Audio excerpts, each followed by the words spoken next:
I've been needing to find a new apartment, which has not been easy with credit as bad as mine. Luckily, I found cosigning.com. They connected me with a cosigner who helped me get my dream apartment for me and my dog. I just paid a small fee and was able to move in fast. Get the cosigner you need for the apartment you want. Check out cosigning.com today.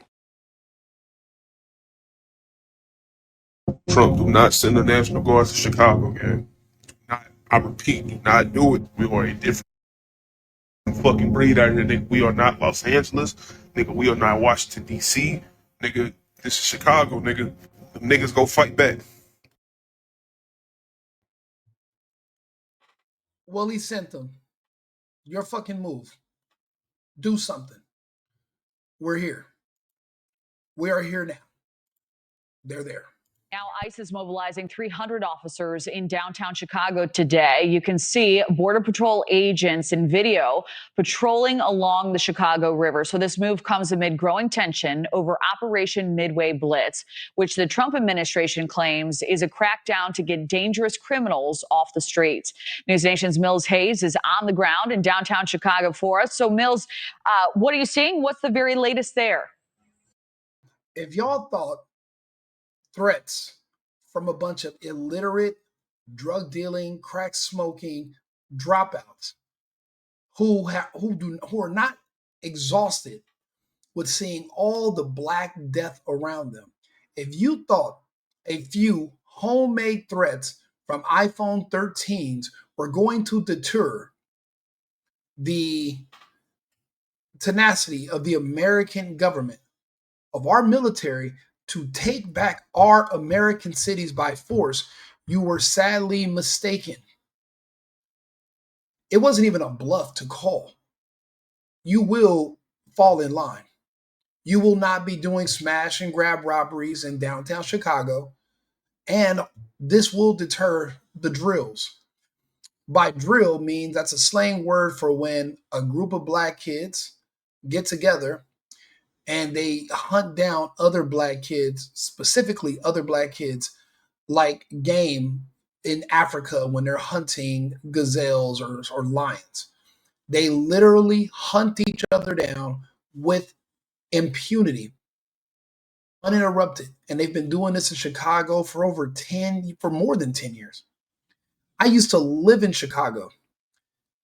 I loved it, actually. I was actually living between Toronto and Chicago. And I mean, I used to hear stories about Chicago, but I lived in Greektown. It was really nice. But I remember one night I had so many of my friends killed outside of a club that I overslept and didn't go. And after that, I was done with Chicago. I'm so glad that somebody's even trying to save Black people from each other. Let's go ahead. Let's just be honest. Let's be real. You think Trump's sending in the military to control the Latin population? No. Illegals are one small portion. Are they hyper violent? Not really. Are they committing crimes? Well, just being here illegally is a crime, yes. But are they rapists, kidnappers, traffickers? Yes. But the majority of the violent crime is with the Black community. So you think Trump is sending in the military to go after the Chaldeans? Or is Trump sending in the military because they're having trouble with the Asians? No. They need the military to deal with the Black problem in Chicago. Brandon Johnson is literally the Black problem. He's one portion of the Black problem. The rest is now we got to protect the Black community from itself, which is unfortunate. I live in a city right now. There's 50 clubs that are primarily that are white owned. There's one Black club. All the police are outside the Black club. Why? Because it's more fun just to beat up on Black people? Are they beating up on Black people? No. But out of 99 times out of 100, there's going to be a huge brawl where somebody dies or somebody is shot. It will be at the Black club between the Black people. They pretend to love each other, but literally try to kill each other every single day. So now Trump is being forced to bring the military in because it's a Black city. It's a very large Black population in Chicago. It's spilling out into other neighborhoods and it's affecting other people now. They've been able to get away with robbing and killing each other so long uninterrupted that they are starting to believe that it's legal to rob and kill people in Chicago. And if you're enforcing laws against murder and robbery, you're actually being racist because in their minds, those are legal to do. You can go around killing black people. It's okay if you're black and they're black. What's the big deal? They don't understand that that's against the law because the law over the years has been enforced less and less in Chicago. Less and less. So now we're returning law and order to the city, and it's a problem if you are against law and order. Now, for the past 2 to 3 years, I've been seeing black residents, many of them are older, who are aware of what's happening in their city. They have been begging for Trump to come, begging for him to bring the military, begging for someone to do something because Brandon Johnson won't do it. He wants the Black Death. He likes the murder. J.B. Pritzker won't do it. There's a lot of money in allowing crime to continue because what you can do is go petition the government and say, hey, we need more police. We need more resources. Give us more money. What do they do when the money gets there? It disappears. The same way all that money for homelessness in LA disappeared. It vanishes. There's a lot of hustle in false problems that can be corrected. You want to pretend that homelessness is an issue, crime is an issue, immigration, and when the government, the federal government, they're not able to micromanage you. It's an umbrella, and you're under it. Really, the way the United States works is that we're 50 different countries just under a federal umbrella, and technically, your governor is your country's president. That's why when I did not like my president of Gavin Newsom anymore, I evacuated Los Angeles. And I moved to where I do like the governor, which was Greg Abbott. So I moved to Texas. A lot of people don't understand that you have different options depending on what your beliefs are. But if the United States doesn't work for you, consider it mercy that we're sending you back to your home country where you're happy, where you can flourish. Because in the United States, you wanted to be a criminal and you didn't appreciate the privilege of being here, not even enough to learn the language and go through the process of gaining your citizenship while you had a 20-year free pass. You think I don't have relatives that were deported? We're Latinos. Some of us wanted to assimilate, some of us didn't. And the ones who do not want to assimilate, they don't want to be Americans. Why are you in America? Go back home. Be where your heart is. Right now, enforcing immigration laws is doing these people a favor. They don't really want to be here. They want to be here to extract resources to send them back home. Do they want to be Americans? No. Do they embrace American culture? No. They don't even want to learn the language because they don't have any respect for the country, for the privilege. I cannot believe people were actually getting online thinking that you could threaten the military or our president into not coming to take our city back. Now, people are going to say, well, Rico, they're in downtown Chicago. Yes. What that's going to do is that's going to mean that local law enforcement is not going to have so many of their personnel in downtown. So guess what? Their personnel can be in other areas that are lacking police presence. You know, it's very hard right now to even get people to become police. There's a hiring shortage because of all the propaganda from BLM and these communities. And what they're trying to do is, in a way, use reverse psychology for you to make your cities unsafe so that they can take over, so that the criminals can run the prison. We're reversing that. And if we have to go state by state, we will.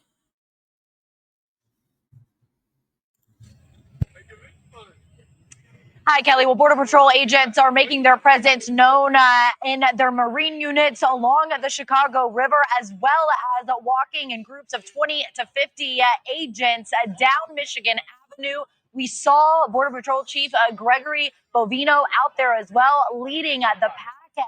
And as this was happening, lots of tourists and residents were taking pictures and confused, trying to figure out why there were so many federal officers on the ground.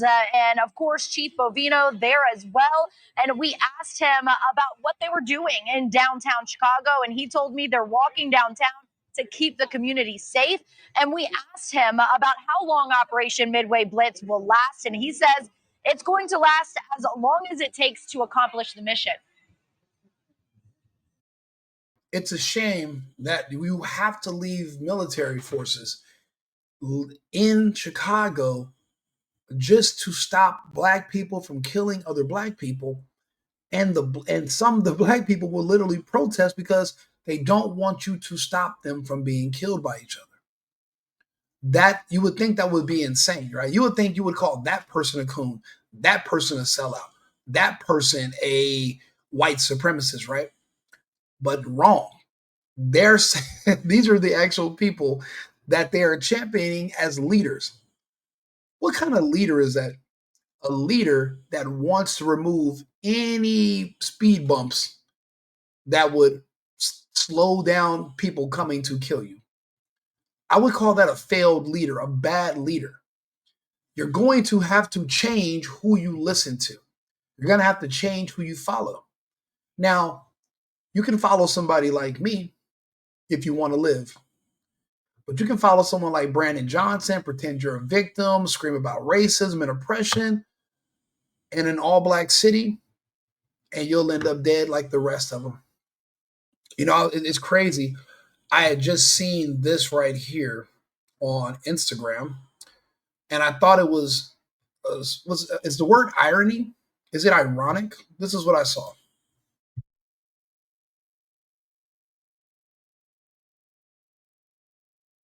Focusing on the white youth, that perhaps he would still be with us today. Where I was like, hey, if Charlie Kirk had not spent his time so much, talking about black culture and, gun violence and spent some of that a modicum of his time in the white youth, perhaps he would be here today. Yeah. Silence. Nobody said anything. Well, there's nothing to say. You, as a black person, are in no position to give anybody any advice about survival. You can't even keep your own children alive. They're not even making it to the age of 20. Many of them are not making it to 18. You cannot give anybody any advice on how to stay alive when every single night all over the country, it is your men, your young men, your children that are being dropped in the streets like rabid animals. It takes a lot of nerve to not have enough wherewithal or self-awareness to see this before you say it. But what that means is that this man is not speaking from a logical point of view. He's speaking from an emotional one. And he thinks he has a catchy slogan that will get him some attention, but it backfires because it's once you dig a little bit beneath the surface, it doesn't make any sense. You can't even keep your own community's children alive. So it's kind of like the saying, you're going to have to put out the fire. You got to stop your own house from burning before you can take a water hose and put out someone else's fire. You haven't even controlled the fire in your own house. So you're not really in a position to give out any advice because, well, how the fuck would you know?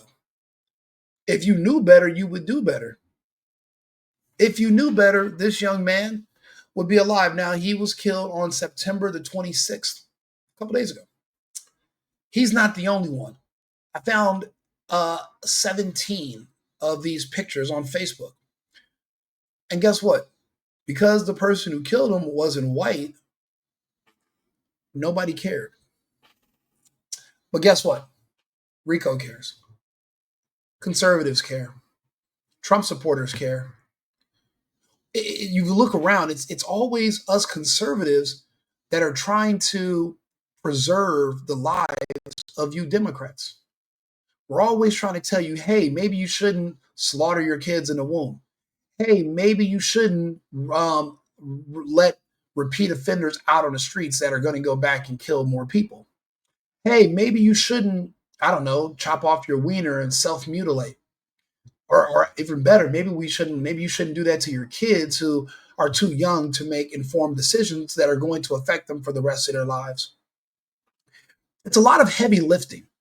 The reason we do it is not necessarily because we like you as an individual. It's just that we understand that if you destroy society in your area, eventually the ripple effects will affect us. So what we're trying to do is mitigate that by speaking to you and trying to curb you from hurting yourself. Because it's just like that meme where the guy puts a stick in his bike tire, crashes, and then he stands up and says, "Damn white people." It's literally, it's always us trying to help you. And we're doing it now. The ripple effects are affecting all of us in these communities, and we want better. We're tired of it. The real definition of fatigue, 100%. It's been a smorgasbord of activities. A lot of folks, I'd say the majority, are actually glad we're here. They are congratulating us, saying it's about time you're here. Especially those inner city residents here in Chicago are very glad we're here because oftentimes they're up against that vast illegal migration that took place over the past 4 years. They're the ones dealing with the violence perpetrated by illegal aliens, trained de Aragua, violent gang members that are here in Chicago. Be more specific. GDs, Vice Lords, Latin Kings, BPS. Just call them by name. They like the notoriety. You know, and what I'm telling you is this. The military is going to be there for however long into the future. We're not saying that this is going to stop your son from being killed by another black person.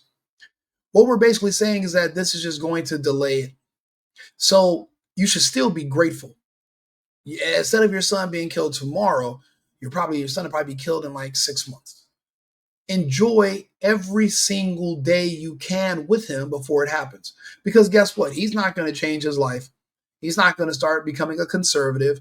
He's not going to want to be more. And he's not going to say, well, maybe I am not a victim. Maybe I never was a slave. Maybe I've been my whole life. I remember going to school. I went to elementary, junior high. I don't remember a break in there where I was enslaved in bondage, unless I was in prison. Maybe they'll one day figure out they were never actually slaves themselves. And that what happened with people hundreds of years ago, allegedly, which we don't even see, there's actually a lot of proof that even happened, that it affects you today.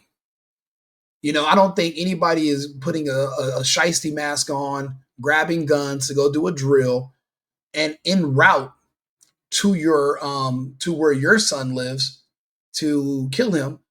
They're listening to old Negro spirituals about being by the water. I'm pretty sure they're not considering slavery or the movie Roots or Kizzy Kente and Kunta. I'm sure they're not thinking about that when they're in their route to do a drill. So why bring it up after the drill or before? Why? They're not thinking about that. It doesn't matter. It doesn't matter. It only is a point that you bring up when you want to enable the behavior. Again, guys who I loved were multiple of them killed one night. We were all just in LA. I did a music video with them, rented a mansion, had these huge parties. It was a great week. They were in LA. We all go back to Chicago. I have jet lag. I oversleep. 9 o'clock, I doze off. By 2 a.m. when I wake up, they're gone.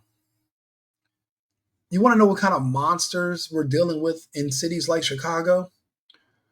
The guy, it was two guys, but one of them that killed my friends literally went to the guy's social media because he was really popular on social media. Instagram was just getting really big. And he went into the thread underneath my friend's most recent picture before he passed. Actually, it was a video of him at the club. And he started like responding to all of my friend, one of the friends of mine that got killed. He started responding to all of his relatives and trolling them about how he killed them and how he looked at them and his blood, just trolling them and laughing at these people who are grieving. It turns out he was jealous of him over some girl. And he killed him and his other two best friends. Monsters are real. And I'll be honest, for what we're dealing with in cities like Chicago's, monster is an understatement. To some, it might even be a compliment. The crazy part is, if you look like me, you're not supposed to talk about it. Well, I'm talking. So, again, it has to stop. Something has to change. I tell people things have been put in place to stop some of the damage. Did you really think they were going to just let you destroy everything that their ancestors built for hundreds of years? You really thought they were going to let a bunch of black people with racial insecurity issues about how they look and a bunch of gay people build an army that would literally crumble our republic? You really thought that was actually going to happen? We are armed. We have a Second Amendment in our Did you really think you'd be able to shame these people? You shamed a lot of them. Do you really think you're going to shame the rest of them into just laying down their guns and just letting you do with them as you will? Like those silly white people that were bowing down and kissing the feet of George Floyd. Did you really think that was going to be all of them? Oh, the delusions of grandeur. I remember back in 2021, and I was like, you guys know why these mandates exist, right? There's a problem in the country with certain people. They got to get out the way, and it's illegal to do it other ways. So, and don't forget, we all share the same internet, but nobody had the balls to do what it would take to try to address this issue. And a handful of people that I said were demons did something. Klaus Schwab, Bill Gates, Fauci, Kamala Harris, Joe Biden. If my theory is correct, they did what they could to make America great again. When I'm doing the math and I'm doing the numbers and I'm keeping score, I'm guesstimating by 2029, 2030, a lot of these issues in these neighborhoods will be a thing of the past. If the numbers continue the way they are now, I don't think you're going to have an issue with 13% of the population being able to commit 55% of the murders. Oh, but RICO, 60% of those people arrested for murders are exonerated. Well, there is something called the no snitching culture. So if you're arrested for something and nobody's going to snitch, then you're not going to be able to convict them. So that doesn't mean he did it. That just means that he's scared enough people into not showing up, because in certain communities, being labeled a snitch is worse than being labeled a pedophile. This was not going to last forever. You thought they were going to deal with another 50, 100, or 20 years of this bullshit every day? No, it wasn't going to go on forever. This is all temporary. And I'll be honest, if my numbers are correct, then this problem was solved years ago. It just hasn't kicked in yet. But we spoke with tourists who captured this picture of a family being detained by Border Patrol agents near Millennium Park. They tell me that the baby was crying and that they heard about all the violence in Chicago, but have not felt unsafe until they saw federal officers walking around with guns, and they are not the only one to feel that way. That was pretty alarming, just to see a group of masked guys walking around with Are you fucking kidding me? 3 miles away, there are masked black kids with machine guns right now. They are literally driving around Chicago. The only reason they're not in downtown today is because Trump has sent them the military. These people are insane. They have ostrich syndrome. They bury their head in the sand, except when they pop up, they virtue signal because they're scared. They're scared to be honest with themselves. They're scared to be honest with their family. And it's detrimental to society. He's not helping. ARs, silenced ARs. It's pretty intimidating, especially for people here. If you are a federal agent, why are you hiding behind a mask instead of hiding behind a badge? Well, we have both.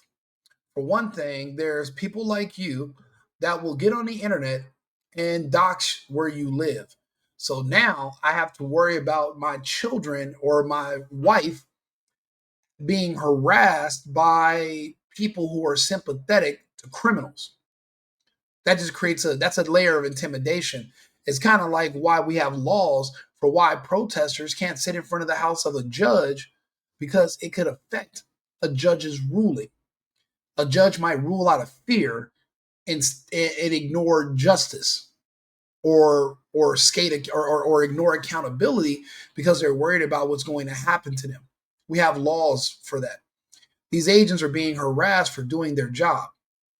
When you don't care about the bottom line of a city's safety, you're going to want to do things like discourage police and discourage law enforcement from enforcing laws. Laws must be applied to everyone equally in this country. Jasmine Bentley, a Chicago resident. You don't have to be a Chicago resident. There are planes that leave every hour. You can relocate to a new home. If you are going to remain in the United States and you want this to be your home, you will follow the rules or you will die trying to stop them. I suggest you relocate. That seems like a better idea than to fight against law enforcement. We are a nation of laws. You will follow them. There are places for people who don't want to follow laws. We call them boxes. It can be a box that's made out of metal or it could be a box made out of pine. But you do have a choice, Miss Bentley. You might as well go ahead and just anybody can dress up as an ICE agent and be like, well, I'm here to detain you for no reason. But actually, you know, people are going missing. Right before we spoke with Chief Bovino, we did hear a woman pass by. Yeah, people are going missing because you have illegal aliens over here kidnapping women and disappearing them. Genius. You don't have to worry about getting kidnapped. The lunch bill would be too high. But other people do have to worry about it. Agents and tell them thank you. Now, Chicago Mayor Brandon Johnson putting out a statement saying he's aware that federal agents are in downtown, and he says that this is unnecessary and that this move by the Trump administration doesn't make the city any safer. Kelly? They don't want you to know about it. Brandon Johnson, how do you know what would make the city safer? Keep being lazy about cleaning your... You've never done it. You've never done anything to make the city safer. So how can you say what will or will not work? Brandon Johnson, if you have all the answers, why haven't you implemented them yet? And why isn't the city safer now? You obviously don't know what the fuck you're talking about. Just like the other guy that was trying to give Charlie, telling people, well, Charlie Kirk could still be alive. Well, how would you know? You can't even save yourself. You can't even save your own people. Why don't you lead by example? Why don't you show us your results? Let's see, because you're the guy in charge. You're the mayor, right? Show us your results on when it comes to crime and dropping the violence in the city. Oh, you don't have them. So how can you say what doesn't work when you don't even know what does work? This is why we can't take certain people serious. They're not serious people. They do what they're told. They do what they're ordered to do. And they literally just manipulate and scam their constituents. They don't like people that speak truth because truth can make you look at yourself in the mirror and want to change your behavior, and everybody's not willing to change. A very small group of people benefit the most from all the crime and chaos. You don't benefit from it. You're actually a victim of it. But a very few small group of people do. Do you really want to help them that much, that bad? You really, that's your priority? You got to get your priorities together. We are here in Chicago. Law enforcement can now not spread their resources so thin. We are not going to see black kids with masks on going through the city shooting. They are not going to be attacking these agents. They're not suicidal. All those empty threats about Chicago, don't do, man, we're here now. Now what? Your move. You want to go to war with the federal government? Try it. Try us. Try us. We're waiting. But until then, put the guns down, take the mask off, go find a fucking job, do something constructive. Because whatever you were doing before, it's not going to last too long. These federal agents, and then guess what? If it does get a little sticky, we will send more and more and more. It's not like we're going to just give up. This is our country. This is one of our great American cities. You didn't build it, so we're not going to let you take it down and tear it down and destroy it. Like and subscribe, share the video if you agree or you have any counter thoughts. Love to hear them. Just make sure they make sense, because I will rebut you and I will go back and forth. I appreciate a healthy dialogue. I think Charlie Kirk was doing a great job when he was doing that. I definitely will debate with anyone the merits of my conversation. You know, these are my views. I'm reading the news to you and I'm giving my opinion. So if you have a counter opinion and you make a better point than me, but then again, it just depends on what your goals are. My goal is to help people live longer. I'm telling you, hey, if you want to live longer, stay away from certain people. If you want to live longer, stay away from certain activities. That's my whole take on it. You can live a lot longer if you stay away from certain people. But what does that say about those people? Well, you need to talk to those people and see if they want to save themselves from themselves. And what are they willing to do? Now, many of them, once they gain success, they move away from their own people.